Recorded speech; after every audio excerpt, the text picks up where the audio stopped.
হ্যাঁ হ্যাঁ, আজকের ভিডিওটা একটু লং হতেই পারে, তবে এই ভিডিওটা অনেক অনেক ফেভারিট হবে তোমাদের জন্য।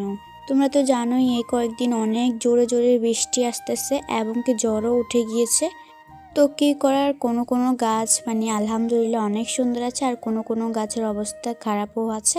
একটা জ্বর হয়েছিল, এত পরিমাণে বৃষ্টি হয়েছিল, জ্বর হয়েছিল যে তাই আমার এই গোলাপ গাছটা একদমই নেতিয়ে গিয়েছিল। আর এখন এটা আমার গোলাপের রানী আমার বাগানে। এটা সর্বোচ্চ বড় একটা গাছ, গোলাপের রানী।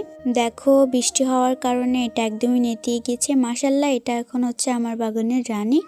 এত পরিমাণে ফুল ফুটতেছে কি বলবো। জ্বর হওয়ার কারণে এটা তো নেতিয়ে গিয়েছিল, আর তোমরা তো বুঝতে পারতেছো কিরকম জ্বর হয়েছে আমাদের এদিকে। আলহামদুলিল্লাহ আমার বাগানটা এত পরিমাণে হেলদি যে তোমাদেরকে আমি কি বলবো। আর আজকের ওয়েদারটা জাস্ট ওয়াও। আর জাস্ট আমার একটু টুকিটাকি বাগান আছে, সেটা তোমাদের সাথে আজকে দেখাচ্ছি। এই যে এইটুকুতেই আমার বাগানটা শেষ। আর আমাদের ওয়েদারটাও চেঞ্জ হওয়ার কারণে আমি একটু মজা করতেছিলাম। আর আমাদের ঘরের লুক চেঞ্জ হয়ে গিয়েছে, যেটা তোমাদের সাথে আমি নেক্সট কোনো ভিডিওতে শেয়ার করে দিব। এই সাইডের ভিউটা তো একদমই মাশাআল্লাহ, একদমই জোস।